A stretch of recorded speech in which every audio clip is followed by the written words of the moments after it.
Buenas noches, Rosa. Pues así es. Y voy a empezar diciéndote algo. Quizás el hándicap que más golpea a Ecuador en este momento es su posición geográfica.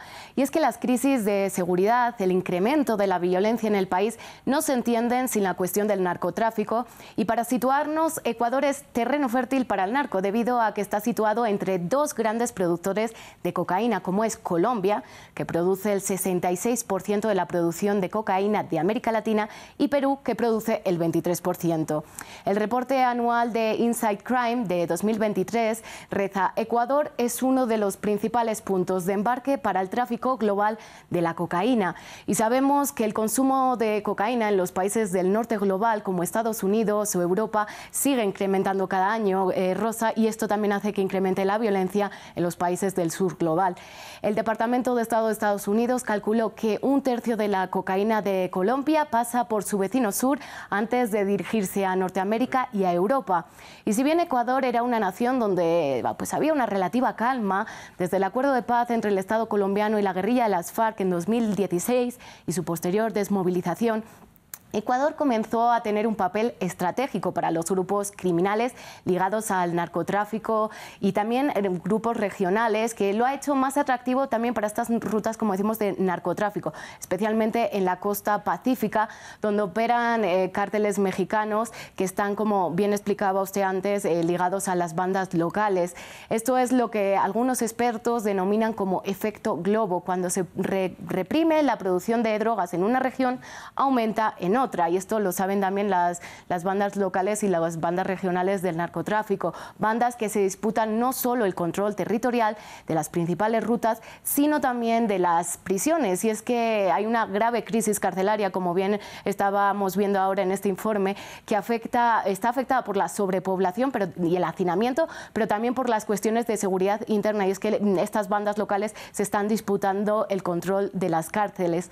El papel de Ecuador, sin embargo, en la producción de cocaína es irrelevante. Se trata más bien de un país de tránsito y acopio de las drogas. Colombia se cultiva la coca, se comienza a macerar la droga, después pasa a los laboratorios y cristalizaderos que están en territorio ecuatoriano, y de ahí a los centros de acopio y plataformas de distribución, Rosa.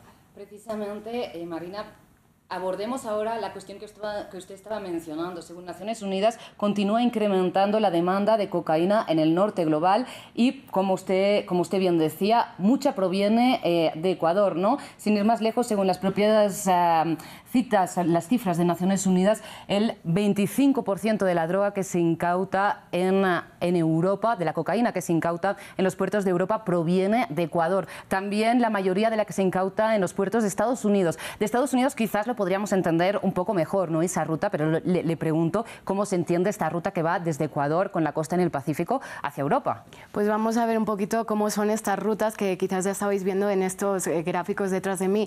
Y es que el 74% de la cocaína que sale de Sudamérica a Norteamérica pasa por la ruta marítima del Pacífico. La mayoría sale desde los puertos ecuatorianos, como los de la región de Guayaquil, donde hemos comentado que es una de las regiones más violentas en estos momentos, que a su vez también es eso, que tiene tasas más altas de homicidios. También pasa por otras rutas, como por ejemplo las provincias occidentales del Pacífico desde Esmeralda o los puertos de Manta y Guayas. Y también está esta ruta amazónica hacia Sucumbios y que se dirige hacia Brasil y hacia otros países de la región. Sin duda, el problema de la cocaína en Ecuador es algo que no van a poder dejar pasar el próximo o la próxima presidenta de Ecuador, y que es un tema crucial porque también es una de las causas de esta espiral de violencia que vuelve a teñir las calles y las cárceles de Ecuador de rojo. Y le pido precisamente entonces cuáles son las propuestas para los dos candidatos que aspiran a tomar las riendas del país e intentar solucionar esta cuestión. Pues Rosa, primero te voy a dar unas cifras de los homicidios y de las tasas de violencia que venimos comentando en los últimos años. En lo que va de año ha habido más de 5.300 homicidios en Ecuador, lo que lo sitúa en uno de los 10 países más violentos del mundo. Un pico que también afecta a políticos locales, como comentaba usted, el asesinato de Villavicencio, y que sobre todo afecta a la población civil de estas regiones más apetecibles para el narcotráfico. Esto es lo que dice un informe del Crisis Group sobre este incremento de la violencia. La policía atribuye el 80% de estos asesinatos a enfrentamientos entre grupos criminales que compiten por el control de la distribución y exportación de drogas, principalmente cocaína. A medida que la guerra entre organizaciones se ha agravado, los actos de la violencia han inundado los titulares. No solo ha habido carros bombas, también decapitaciones, cadáveres colgados de puentes y drones arrojando explosivos a las cárceles. Marina, ahora sí, ¿cuáles son estas propuestas para atajar esta situación?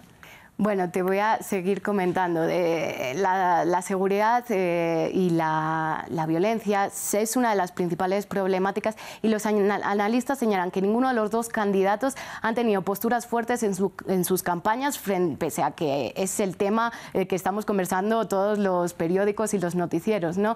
El candidato Noboa y González han prometido frenar la violencia, coincidiendo en algunas estrategias como proporcionar más dinero a la policía, a las fuerzas militares, una mayor militarización también de las cárceles y de los puertos de contrabando de drogas. La propuesta del candidato Noboa es un mayor uso de tecnología como drones o sistemas de rastreo satelital, el uso de barcos de prisión para aquellos presidiarios que tengan más riesgo a fugarse o a crear conflicto dentro de las cárceles, y también programas de participación comunitaria enfocados a la vigilancia y a la denuncia o a la prevención del crimen mediante un diseño urbanístico. Mientras que por su parte González apuesta por una depuración del personal de las fuerzas de seguridad, un mayor control estatal sobre el sistema de rehabilitación social y una mayor protección de las víctimas. En esta conversación, por supuesto, no ha salido el tema de la despenalización de las drogas, ni ninguno de estos temas que están también en la agenda, sobre todo de una región donde las drogas tienen un peso tan importante y está tan vinculado con la violencia. Completamente, y que es la solución a la que se apunta sobre todo desde sectores académicos, no desde todos, pero que de momento no está en la arena política. Marina, muchísimas gracias por este repaso. Le traslado esta